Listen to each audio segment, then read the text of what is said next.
শয়তানকে বর্ণনা করা হয়েছে সে তাড়াহুড়ো করে না, সে আপনাকে পথভ্রষ্ট করতে চায়, কিন্তু সে সময় নিয়ে ধীরে ধীরে করবে।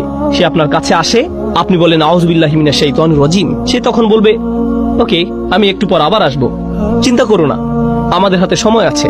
সে একটু পর আবার আসবে, এরপর আবার আসবে, এরপর আবার আসবে, আপনাকে অবিশ্বাসী বানানোর জন্য বা আপনাকে দিয়ে পাপ করানোর জন্য। সে আপনার উপর প্রতিবার 1% করে কাজ করবে। আর এটা অনুধাবন করা খুবই গুরুত্বপূর্ণ। মনোবিজ্ঞানে তারা একটি বিশেষ বিষয় পরীক্ষা করে দেখে, এর নাম হলো স্লো বয়েল, ধীর গতির সিদ্ধ।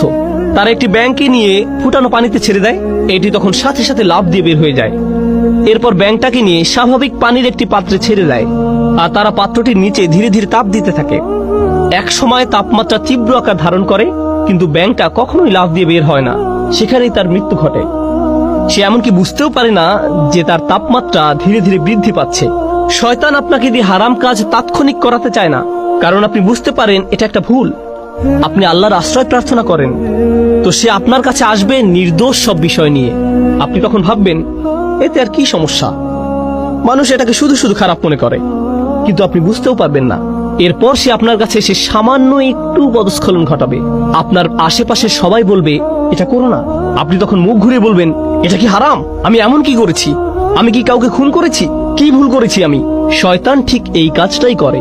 দাল্লাহুমা বিগুরুর, সে আমাদের পিতামাতার সাথেও সব ধরনের প্রতারণার মাধ্যমে এই পদ্ধতি অবলম্বন করেছিল। ব্যাপারটা ইন্টারেস্টিং যে আরবিতে গুরুর মানে প্রতারণা, আবার এর দ্বারা অহংকার বোঝায়। সে মানুষের অহমিকা জাগিয়ে দেয়। মানুষ যখন ছোটখাটো ভুল করে আর কেউ সে ভুল ধরিয়ে দিলে বা স্মরণ করিয়ে দিলে, এটা স্বামী হোক বা স্ত্রী হোক, বাবা হোক বা মা হোক, কেউ ভুল ধরিয়ে দিলে সাথে সাথে সে মাগরুর হয়ে ওঠে, সাথে সাথে রাগান্বিত হয়ে ওঠে। না, কি বলছো তুমি, তুমি কে আমার ভুল ধরার। এইভাবে তাদের ইগো ভালো হওয়ার পথ বন্ধ করে দেয়। যে সমস্যাটা শয়তানের নিজের ছিল, অহংকারের সমস্যা।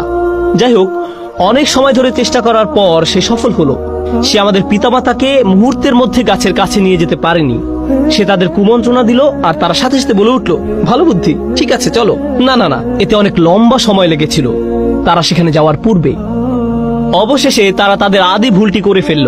আল্লাহ আযজা জাল্লা বলেন বাদাত লাহুমা সাওআতুহুমা, তাদের উলঙ্গতা, তাদের কদর্যতা প্রকাশিত হয়ে পড়ল। এটা পরস্পরের নিকট প্রকাশিত হয়ে গেল, তাদের জামা কাপড় খুলে গেল। এই কাজের ফলস্বরূপ তাদের কাপড় খুলে গেল। এটি আসলে কোরআনের শক্তিশালী একটি দার্শনিক প্রতীকী শিক্ষা। আমরা শুধু এর ভাবকে আক্ষরিক অর্থে গ্রহণ করি না, কিন্তু এর ভেতরে রয়েছে বহু প্রজ্ঞা।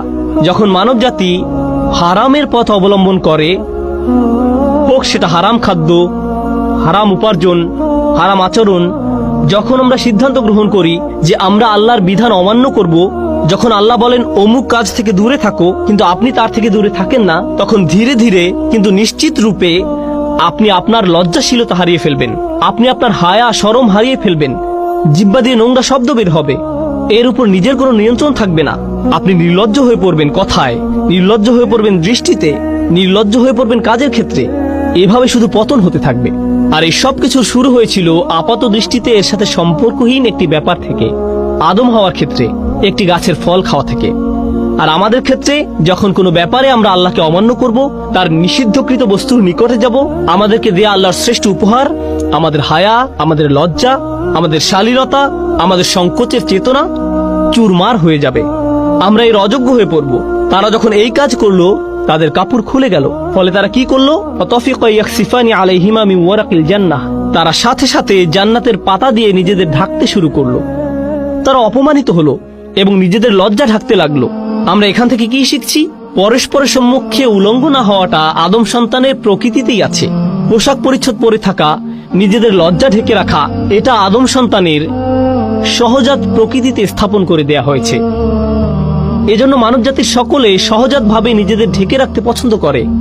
বাচ্চা মেয়ে বা বাচ্চা ছেলে সামান্য বুদ্ধি হলেই 2 বছর বয়স, 3 বছর বয়স বা 4 বছর বয়স, খুবই ছোট, তাদের কোনোভাবেই এখনো বুদ্ধিমান সচেতন প্রাণী বলা যায় না।